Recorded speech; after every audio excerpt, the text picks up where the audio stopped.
I remember the day I first walked into that apartment, like it had been frozen in my mind. It was smaller than I expected, slightly run down, but there was this strange, quiet charm about it that I couldn't resist. I had been hunting for weeks, endless listings, dozens of visits, but nothing felt right. Yet, the moment I turned the key and stepped inside, there was this weird stillness, almost like the apartment was holding its breath. And for some reason, I felt safe. At least, I thought I did. The landlord handed me the keys with a nervous smile, mumbling something about the previous tenant leaving in a hurry, about repairs they never got around to fixing. I barely heard him. I was exhausted from the move, eager to start unpacking and make the place mine. The first few days were blissfully ordinary. I set up my kitchen, hung a few pictures, tried to make it feel like home. But then, subtle things started catching my eye. A faint metallic smell that would rise from the closet when I opened it. A floorboard that didn't sound right under my weight. Small things. I brushed them off at first, chalking them up to cheap construction or old building quirks. Then came the moment that changed everything. I was reorganizing the closet when my elbow caught a section of wall that didn't line up. It was slightly off, uneven, as if it didn't belong there. My curiosity got the better of me. I pressed on the panel, and it moved, sliding inward with a hollow groan. My stomach dropped. Behind it was a small, dark space, cramped but fully enclosed. Concrete walls, thick dust, an unmistakable musty odor that hit me instantly. My hands shook. There was something wrong about this place. It didn't feel like storage. It felt like it was meant to be hidden. I took a hesitant step back and shined my flashlight inside. The floor was scratched, uneven, and there were marks on the walls. Small gouges, like someone had been dragging their shoes or moving heavy objects around. I tried to rationalize it. Maybe it was old, forgotten, abandoned for decades. But my gut told me otherwise. That feeling in my chest, the one that prickled every nerve, told me someone had been here recently. Maybe even while I was asleep. That night, I couldn't sleep. I kept seeing the hidden room behind my eyes, imagining someone crouched in the dark, just out of view, watching me move through the apartment. I told myself it was ridiculous. Maybe it was stress. Moving to a new city alone. I checked the locks. Under the bed. Behind the furniture. Everything seemed normal. But the apartment no longer felt like mine. The walls seemed to close in, and the shadows stretched longer than they should have. I kept imagining the door to that hidden space, swinging open by itself. The next morning, my curiosity mingled with a growing sense of dread. I opened the closet and inspected the hidden door again. That's when I noticed it. A small scratch, perfectly carved into the wood. Near the panel. It was a word. Faint but deliberate. Watch. My hands went cold. I slammed the closet shut and stepped back. I tried to shake it off. Tell myself it was old damage. Random scratches. But the image of that word haunted me. Over the next days, the scratches multiplied. Sleep. Hide. Each one on the floorboards or near the closet. Each one feeling like a personal message. Whoever, or whatever, was doing this, knew I was alone, and I couldn't ignore it any longer. I tried to convince myself that the messages were already there, that maybe I just hadn't noticed them when I moved in. But the more I looked at them, the more impossible that felt. The cuts were fresh, clean, sharp. Whoever carved them did it recently and with intention. Every morning, I'd wake up with this tight knot in my stomach, terrified to check the floor, convinced I'd find another word. And almost every time, I did. The moment everything shifted, from unsettling to terrifying, was one night after work. I had stayed late, trying to distract myself, and by the time I got home, the hallway outside my apartment was quiet. I unlocked the door, stepped inside, and instantly felt something was off. It wasn't anything obvious at first. Nothing was broken, nothing missing, but the air felt wrong, heavy, like someone had been in there not long before. I called out, just to hear my own voice echo back. But of course, no one answered. I checked the windows, the locks, even opened the closet, staring at that hidden panel. It was closed, perfectly shut, too perfectly. I hadn't left it flush like that. I remember thinking it was crooked earlier that morning, like it wasn't fully aligned. My chest tightened. I pulled the panel open in one motion, shining a flashlight inside. The room looked empty, but the air felt disturbed, like someone had just slipped out. The dust near the back corner was smudged, like a handprint or something dragged. I felt a wave of nausea. I backed away, shut the closet, and pushed a chair in front of it. Without thinking. It was stupid, I know. A chair wasn't going to stop anyone determined. But I needed some kind of barrier to sleep. For the next few nights, sleep became something I had to force.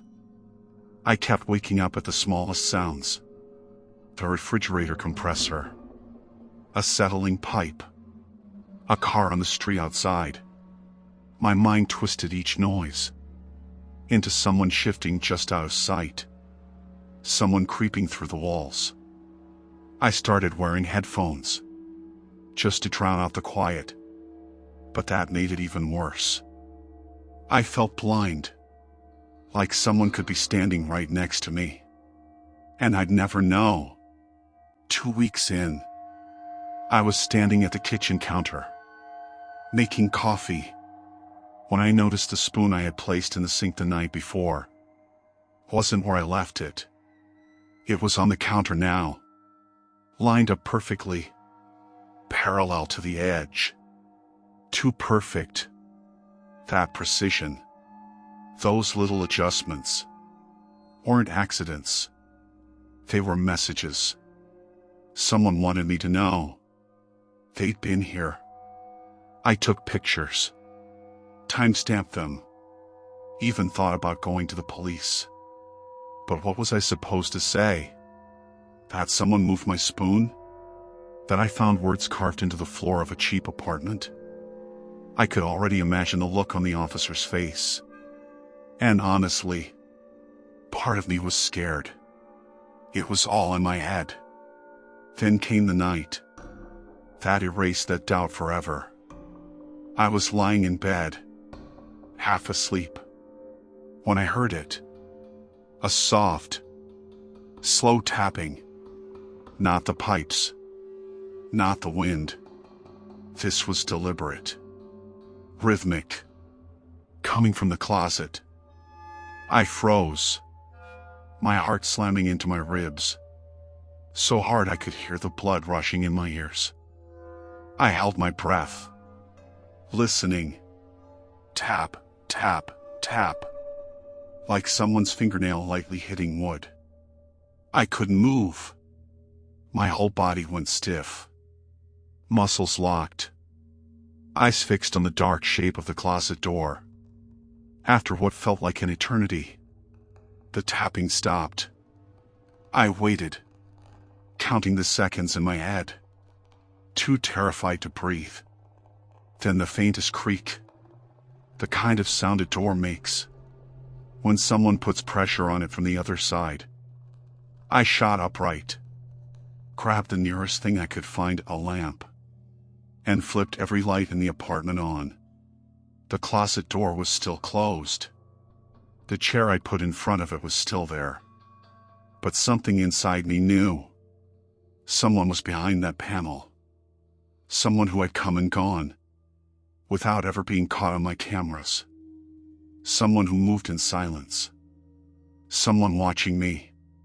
The next morning, sunlight barely made a difference. I felt like I was living inside someone else's space. Like every wall had eyes. I avoided the closet completely, rushing out of the apartment as early as I could, wandering aimlessly, just to avoid being inside. When I finally worked up the courage to return that night, I saw something that stopped me cold. Right in front of the closet door, carved deeper than any of the other messages, was a new word. A long one. Jagged, aggressive strokes that cut deep into the wood. Found you. That was the moment I realized this wasn't a prank. This wasn't imagination. Someone had been in that hidden room long before I moved in, and they hadn't left. I couldn't stay in the apartment after seeing that. Every shadow felt like it was moving.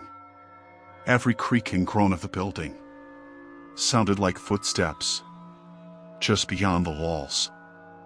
I left the lights on all night, pacing from room to room, trying to convince myself I was safe. But that phrase, "found you," kept echoing in my mind. I couldn't tell if it was carved by someone in the past, waiting, or if they were still here, watching me, right now. The next day, I went out and bought a small, cheap digital camera, one that could record motion and sound. I set it up in my bedroom, pointing directly at the closet. Then I did something I hated. I lay down on my bed, heart racing, pretending to sleep, just to see if anything would happen. Hours passed. Nothing. My mind started to relax just enough to realize I had been holding my breath for hours. But then I noticed the floorboard near the closet had been slightly shifted. I swear it wasn't like that when I set everything up. I crouched down, traced my fingers over the board. Deep scratches had appeared overnight. More words. They weren't long, just a single word. Wait. My fingers trembled, and I almost dropped the flashlight. I turned toward the camera and realized I might finally have proof. But there was nothing in the footage. Not a single movement. Not a shadow. It was like the room itself swallowed whoever or whatever was in there. I wanted to scream, to run, but part of me was frozen with fear and fascination. I couldn't stop. Over the next few days, I tried to live normally. I went to work, met friends for lunch, tried to convince myself that what was happening was just stress, paranoia, or a prank by someone who had copies of the keys. But the apartment didn't allow me peace. I would come home and find things subtly altered. A mug moved a few inches. A coat hung differently. A pair of shoes rearranged neatly near the door. Someone was in my space. Someone meticulous, careful, leaving me these messages, like breadcrumbs, to make sure I knew I wasn't alone. One night, I sat on the couch, trying to muster courage, and decided to investigate the hidden room properly. I pushed aside the chair I had placed in front of it, pressed my hand against the panel, and it swung open as easily as before. I stepped inside, flashlight cutting through the darkness. Dust hung in the air, and the walls were smeared with faint, unidentifiable marks. My heart pounded, every step sounding deafening. Then I saw it. A small pile of objects. In the corner. Nothing I recognized. Just random things. Scraps of paper. Old bits of clothing. But among them was something unmistakable. A piece of my own mail, postmarked a few days ago. I froze. Someone had been here while I was sleeping, rifling through my things, leaving me reminders that I wasn't safe. Didn't sleep that night. Didn't even try. I sat in the living room, with all the lights on, a knife on the table in front of me, staring at the closet. Every creak, every groan, every settling noise made me flinch. I felt like a trapped animal, hunted in my own home. My phone vibrated once. A text from a friend, asking if I was okay. I didn't reply. I couldn't bring myself to explain this. Not yet. I wasn't sure I could. By the end of the week, the messages escalated again. They were no longer single words.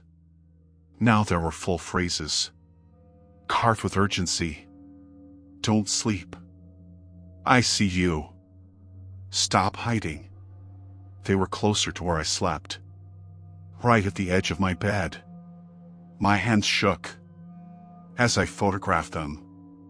Every night, I placed cameras in different rooms, but the recordings were always blank.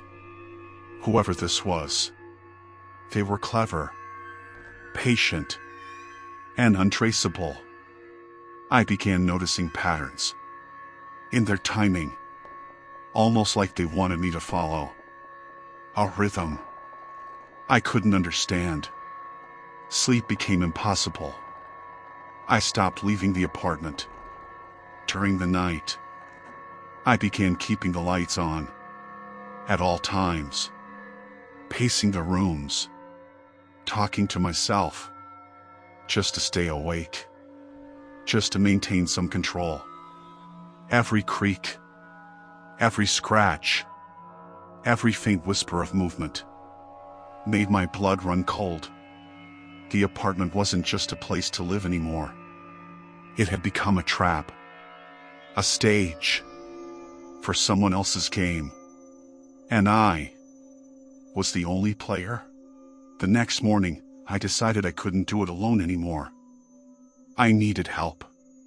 Someone to see what I was seeing. Someone who could tell me I wasn't losing my mind. I called a locksmith first, thinking maybe there was a hidden entry point I had overlooked. When he arrived, I showed him the panel in the closet and the scratches. He frowned, muttering about old buildings and settling floors. But when he tried to inspect the space, he went pale. "This isn't normal," he said quietly. "No one builds a closet like this unless they don't want anyone to find it." I'd be careful. I took that as confirmation. And yet, hearing it aloud only made it more real. I had spent 2 weeks convincing myself I was imagining it. that it was some elaborate trick or coincidence. Now, someone else had seen the space and reacted the way I felt every night. Unease. Fear. That tight knot in the chest that never untied. After he left, I sat in my apartment for hours, staring at the closet. Every nerve in my body screamed at me to leave, to run. But where could I go? My things were here. My life was here. And deep down, I felt like leaving wouldn't help. I had already been marked. That night, I decided to confront it differently. I wouldn't just peek inside or tiptoe around. I would face whatever it was. I grabbed a flashlight, a small crowbar, and my phone, just in case. I swung the panel open, and my heart froze. The floor, the walls, the corner where I had found the pile of scraps. Everything had been rearranged. There were fresh footprints, small and deliberate, and new scratches forming words I didn't want to read. Alone, I stumbled back, my hand shaking so violently I nearly dropped the flashlight. My breaths came in short gasps, and I realized that for the first time, I truly understood the meaning of fear. I spent that night in the living room, with every light on, recording, scanning, listening. Around 3 a.m., I thought I heard it. A soft, dragging sound, like someone moving just beyond the closet. I froze, waiting, trying not to breathe. The sound stopped, and everything fell silent again. But I couldn't move. I didn't dare look. Not then. The idea that someone could be in that space while I slept, unseen, untouched, was almost too much to bear. I felt violated, hunted, like a prey animal, aware of a predator. I couldn't see. Days blurred together. I started sleeping in shifts, with the lights on, taking turns in the living room and bedroom. Always alert, always listening. I stopped going out unless necessary. And even then, I left cameras and lights running.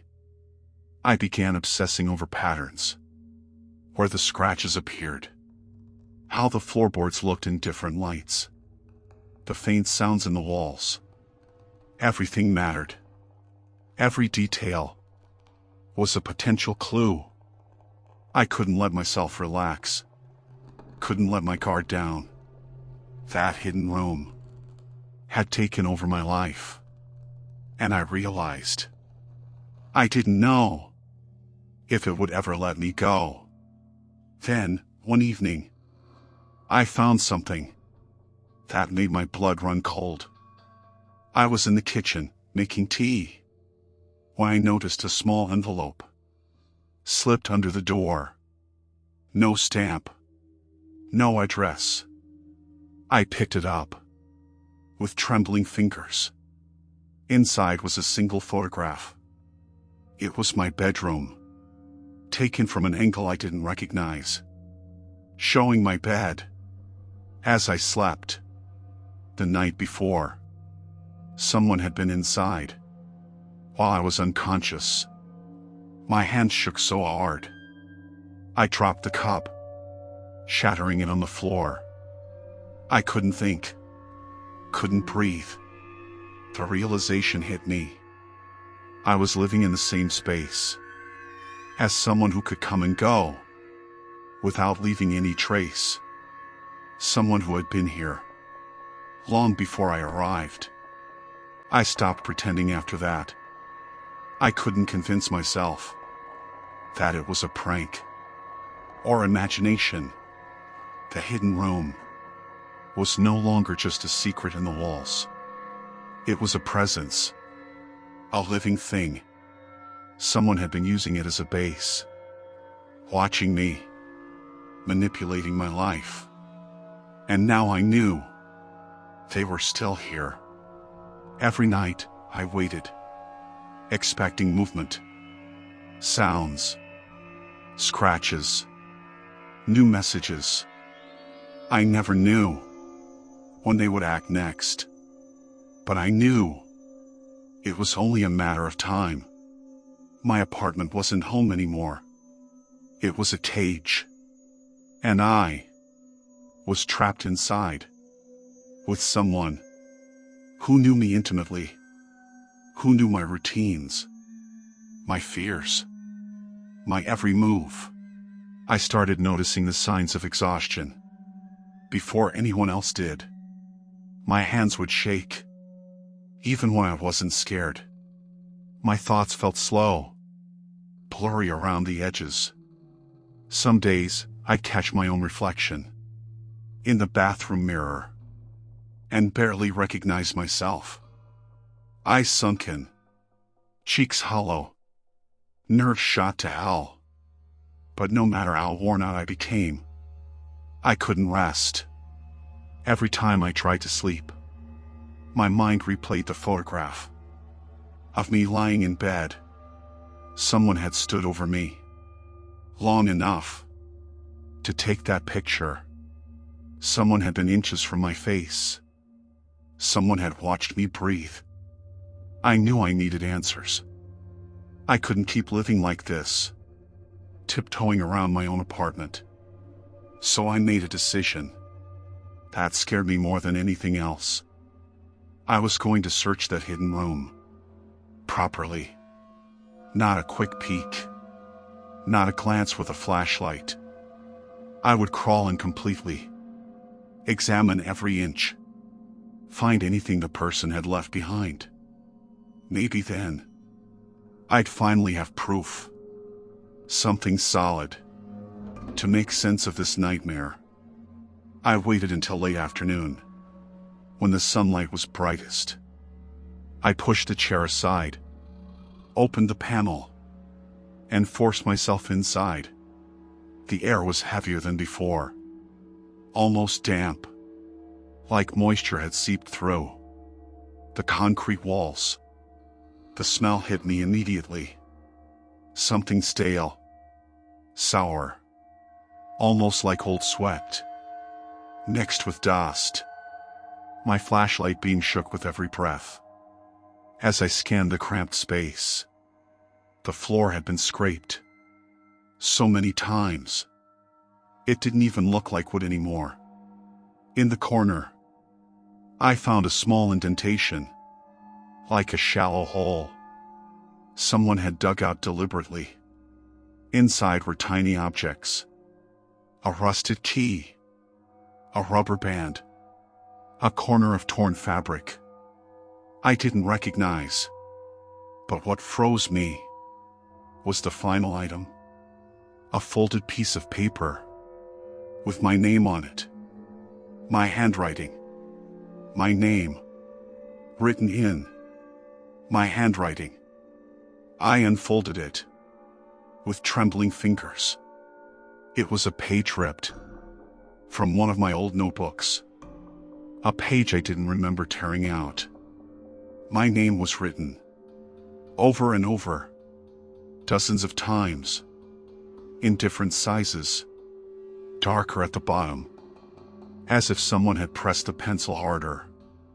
With each repetition, my stomach twisted. Someone had been rifling through my belongings. While I slept, someone had taken my notebook, torn out pages, and sat in this hidden room, writing my name again and again, like a ritual. I backed out of the room immediately, scrambling to put distance between myself and those walls. I slammed the panel shut and practically threw the chair against it. My breath came fast and shallow, And for a moment, I thought I might pass out. All night, I kept replaying it in my mind. Who had done that? When? Why? I had no enemies. No exes with grudges. No one who would go this far. The fear grew into something sharper. A suspicion. It wasn't just that someone had been here before me. Someone had chosen me. Specifically. I didn't know why. And that made it worse. The next day, I decided to confront the landlord. I rehearsed what I would say. The entire walk over. When he opened the door, he looked surprised to see me. Almost nervous. I asked about the previous tenant. About the apartment's history. About the hidden room. He froze. The moment I mentioned it, his eyes darted away, and he started stammering, saying he didn't know what I was talking about. I pressed him harder, my voice shaking, with anger and fear. That's when he said something that made me go numb. The last tenant didn't tell me anything. He just left. He didn't even break the lease. He just disappeared. My mouth went dry. I demanded details, but he wouldn't meet my eyes. He muttered that the police had asked questions for a while, but then stopped coming around. Sometimes people don't want to be found, he said quietly, like he was repeating something someone else told him.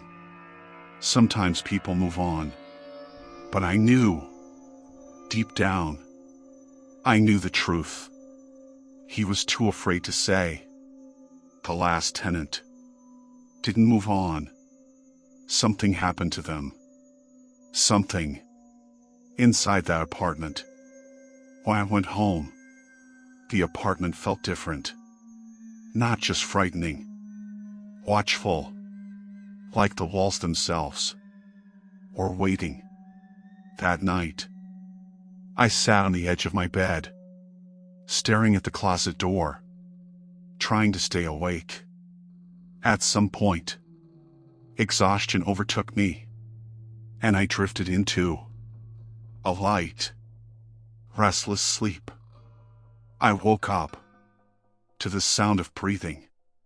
Slow, exhaled breathing. Not mine. The kind you hear when someone stands too close. My eyes snapped open, and I saw the faint outline of a shadow near the closet. A figure, not moving, just watching me. My whole body went cold. I blinked, and in that split second of darkness, the figure was gone. The room was empty. The lights were still on, but my instincts screamed that I hadn't imagined it. Someone had been standing there, and they were no longer hiding from me. I didn't sleep the rest of the night. I sat there with my back against the wall, staring at the closet, as if it might open on its own.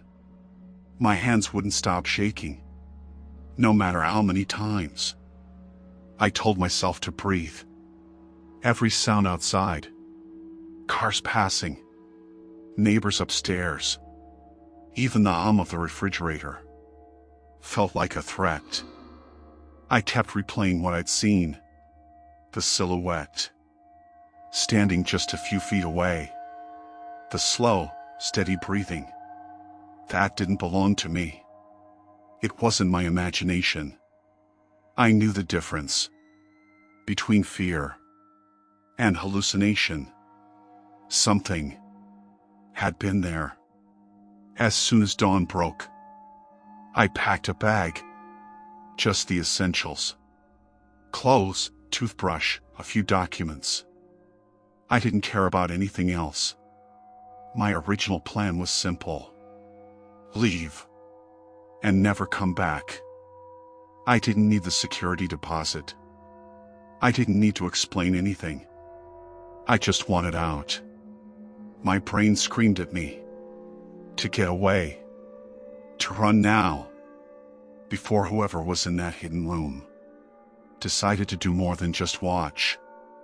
But as I walked toward the door, something stopped me. It wasn't bravery. It wasn't curiosity. It was the envelope. The one that had been slipped under my door. A few days earlier. I realized something suddenly. If they'd slipped that envelope under my door, they had to know my movements. They had to know my routine.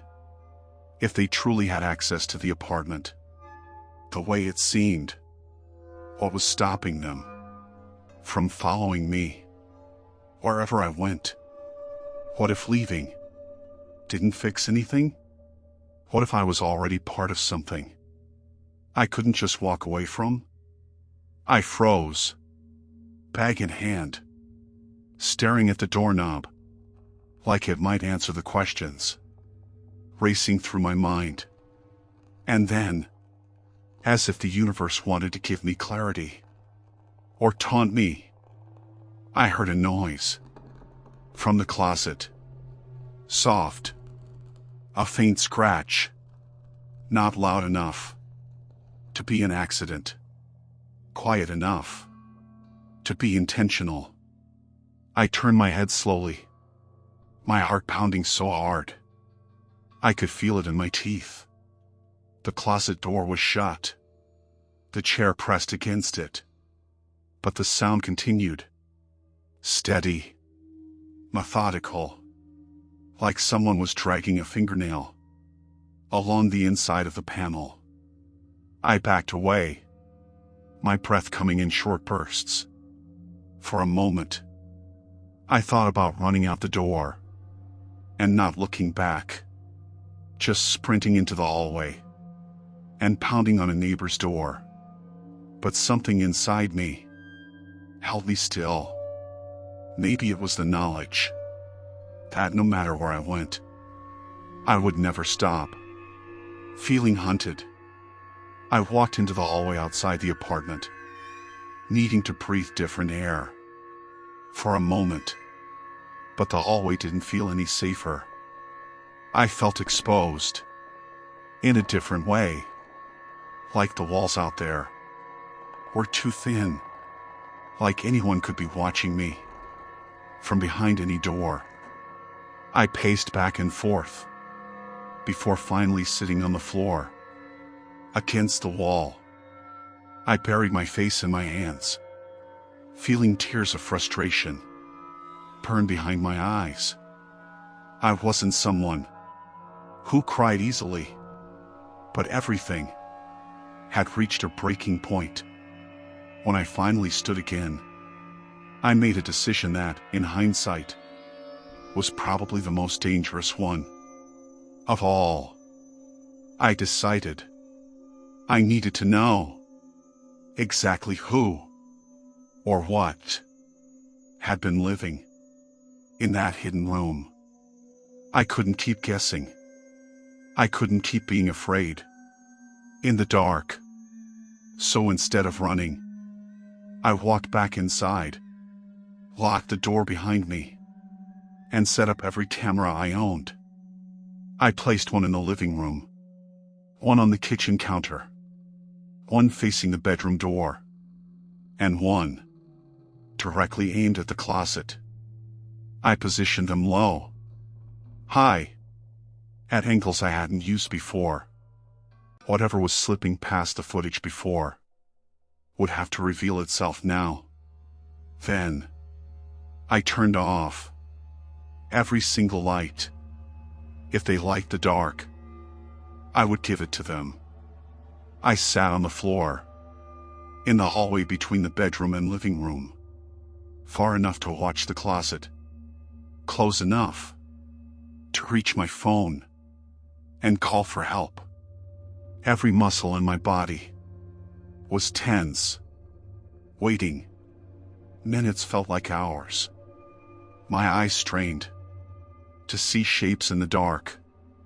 My breathing was shallow, quiet, controlled.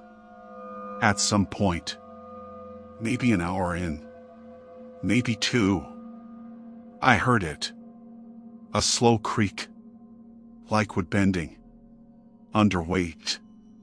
My heart nearly stopped. The closet door moved.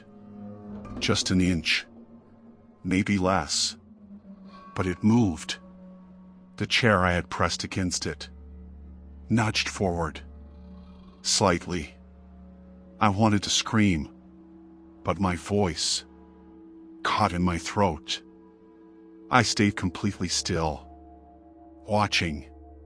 As the door shifted again, a tiny, hesitant motion. Then it stopped. Silence. A minute passed. Maybe more. My phone buzzed with a low battery warning, and the sound nearly sent me through the ceiling. I pressed my hand against my chest to calm myself, and then, with a suddenness that made every hair on my body stand up, the closet door slammed shut hard. The entire apartment shook with the force of it. I scrambled to my feet, fumbling for the light switch. When the lights flooded back on, the closet was closed. The chair knocked sideways. On the floor, my cameras were still recording. My heart was pounding so violently. I felt sick. I rushed to the bedroom and checked the camera, aimed at the closet. The footage was still running, time-stamped, but the screen was black, not dark, black, as if something had covered the lens or absorbed the light entirely. Someone or something had been inches from where I sat, and they didn't want to be seen. I backed up slowly, keeping my eyes on the closet. I didn't know where I could go, but I knew one thing clearly. For the first time since all of this began, whatever had been living in that hidden room wasn't afraid of me. And now, it wasn't hiding anymore.